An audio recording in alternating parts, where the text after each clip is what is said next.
जय श्री हरि, जय श्री हरि, जय श्री हरि। श्री हरि के सभी भक्तों को रमा एकादशी की बहुत सारी हार्दिक शुभकामनाएं। प्रेम से बोलिए जय श्री हरि। श्री कृष्ण गोविंद हरे मुरारी, हे नाथ नारायण वासुदेव, हे नाथ नारायण वासुदेव, हे नाथ नारायण वासुदेव। जय श्री हरि। माताएं माता लक्ष्मी को सिंदूर अर्पित करेंगी। मैं उनके श्री चरणों में सिंदूर अर्पित करता हूँ।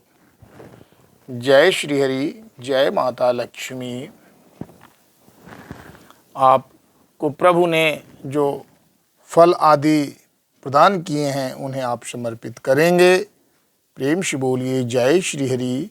ओम नमो भगवते वासुदेवाय, ओम नमो भगवते वासुदेवाय, ओम नमो भगवते वासुदेवाय, ओम नमो भगवते वासुदेवाय, ओम नमो भगवते वासुदेवाय, ओम नमो भगवते वासुदेवाय, ओम नमो भगवते वासुदेवाय, ओम नमो भगवते वासुदेवाय। प्रभु को तुलसी माता बहुत ही प्रिय हैं, इसीलिए इनको विष्णु प्रिया भी कहा जाता है। हे प्रभु, आपको तुलसी दल समर्पित है। तुलसी दल को अन्य फलों पर भी आप रख दें ताकि प्रभु उन फलों को स्वीकार कर लें। जय प्रभु, जय श्री हरि, जय श्री हरि। प्रभु को आप शहद अर्पित कर सकते हैं अगर उपलब्ध है तो। जय श्री हरि। आप उन्हें लौंग और इलायची भी अर्पित करें।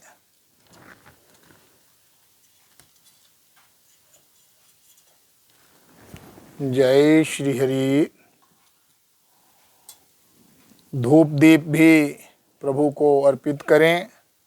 जय श्री हरि, जय श्री हरि, जय श्री हरि। इत्र है तो इत्र भी आप प्रभु को, माता को अर्पित करें। जय श्री हरि। आप हमें शक्ति दें कि आपके रमा एकादशी व्रत को भक्तिपूर्वक पूर्ण कर सकें। प्रेम से बोलिए जय श्री हरि। धर्मराज युधिष्ठिर ने भगवान श्री कृष्ण से कहा कि हे भगवान, हे केशव, कार्तिक कृष्ण एकादशी का क्या नाम है, इसकी क्या विधि है, उसका क्या फल है, कैसे प्राप्त होता है, यह विस्तार पूर्वक बताइए। ऐसा पूछने पर भगवान श्री कृष्ण बोले कि कार्तिक कृष्ण पक्ष की एकादशी का नाम रमा एकादशी है। बड़े बड़े पापों का नाश करने वाली है।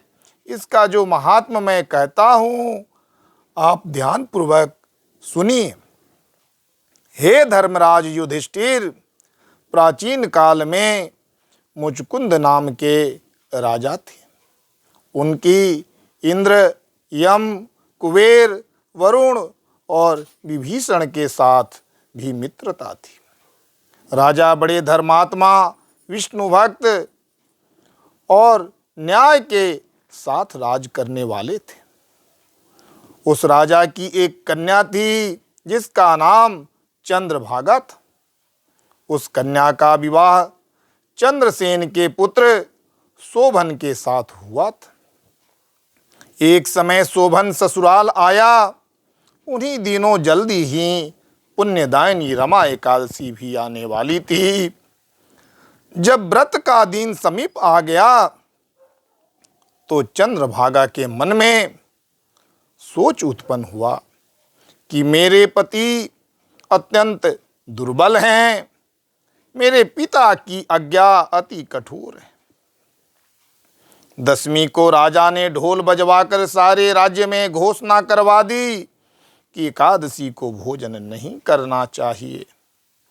ढोल की घोषणा सुनते ही शोभन को अत्यंत चिंता हुई और अपनी पत्नी से कहा कि हे प्रिय, अब क्या करना चाहिए?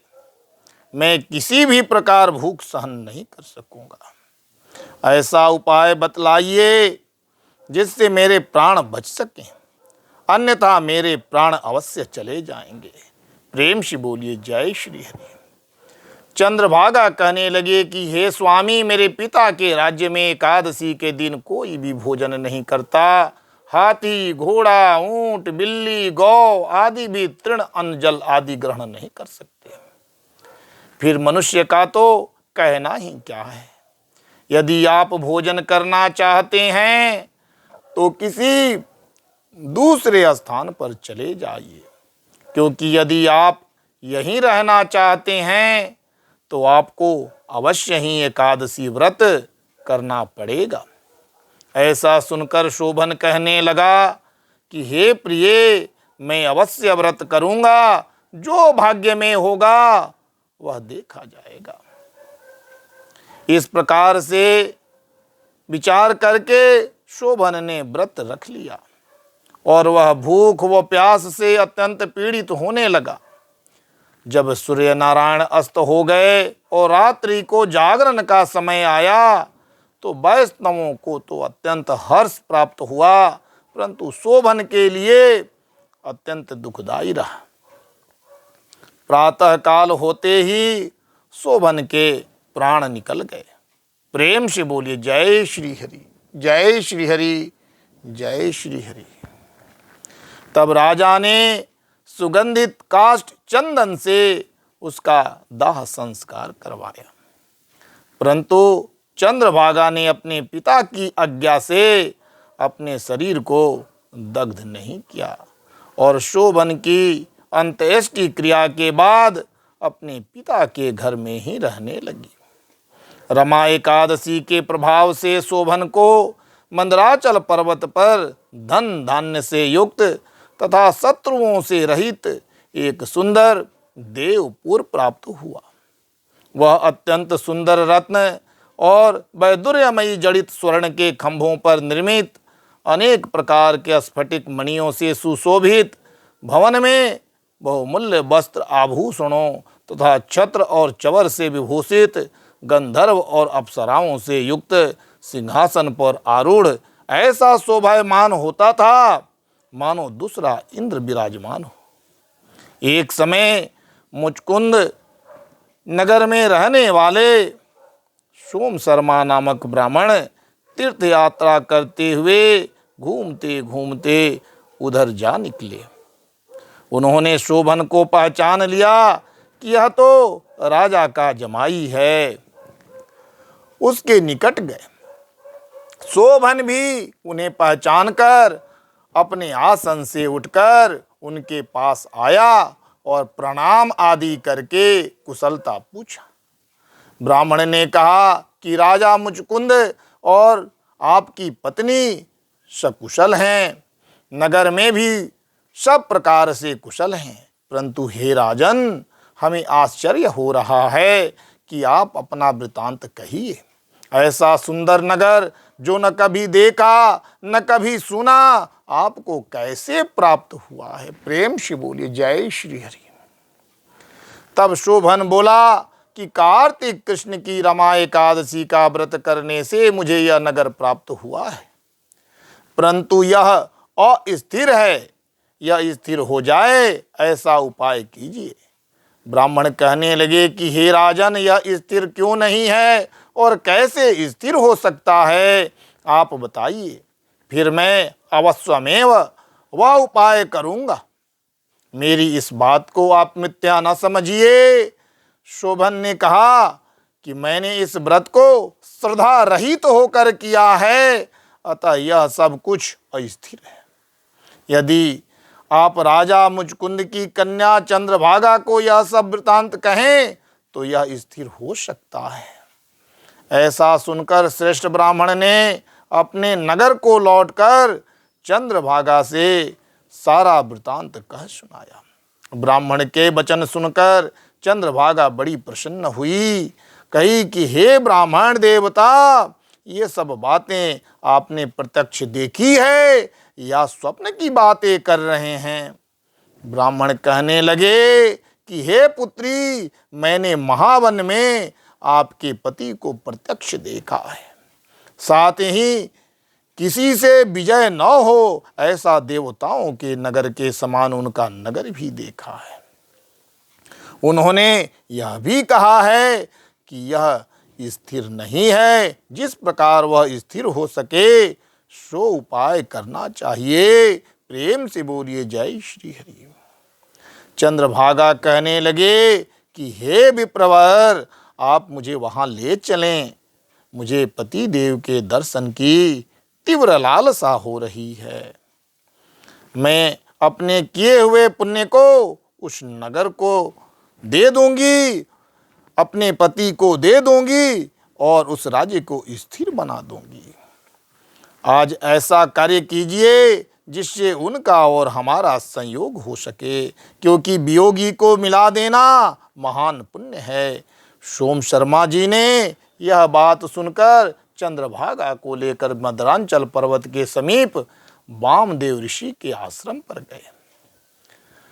वामदेव जी ने सारी बातें सुनकर वेद मंत्रों के उच्चारण से चंद्रभागा का अभिषेक कर दिया। तब ऋषि के मंत्र के प्रभाव और एकादशी के व्रत से चंद्रभागा का शरीर दिव्य हो गया और वह दिव्य गति को प्राप्त हुई। इस प्रकार बड़ी प्रसन्नता के साथ अपने पति के निकट बैठ गई। अपनी प्रिय पत्नी को आते देखकर शोभन अति प्रसन्न हुआ और उसे बुलाकर अपनी बाईं तरफ बिठा लिया। चंद्रभागा कहने लगी कि हे प्राणनाथ, आप मेरे पुण्य को ग्रहण कीजिए। अपने पिता के घर पर जब मैं 8 वर्ष की थी तब से विधि पूर्वक एकादशी के व्रत को श्रद्धा पूर्वक करते आ रही। इस पुण्य के प्रताप से आपका यह नगर स्थिर हो जाएगा तथा समस्त कर्मों से युक्त होकर प्रलय के अंत तक यह रहेगा। इस प्रकार चंद्रभागा ने दिव्य आभूषणों और वस्त्रों से सुसज्जित होकर अपने पति के साथ आनंद पूर्वक रहने लगी कि हे राजन, यह मैंने रमा एकादशी के महात्मा को कहा है। जो मनुष्य इस व्रत को करते हैं उनको ब्रह्म हत्या आदि लगे हों वो भी नष्ट हो जाते हैं। जो मनुष्य इस महात्मा को पढ़ते अथवा सुनते हैं उनकी सभी मनोकामनाएं पूर्ण हो जाती हैं। वे समस्त पापों से छुटकर विष्णु लोक को प्राप्त होते हैं। प्रेम से बोलिए जय श्री हरि, जय श्री हरि, जय श्री हरि।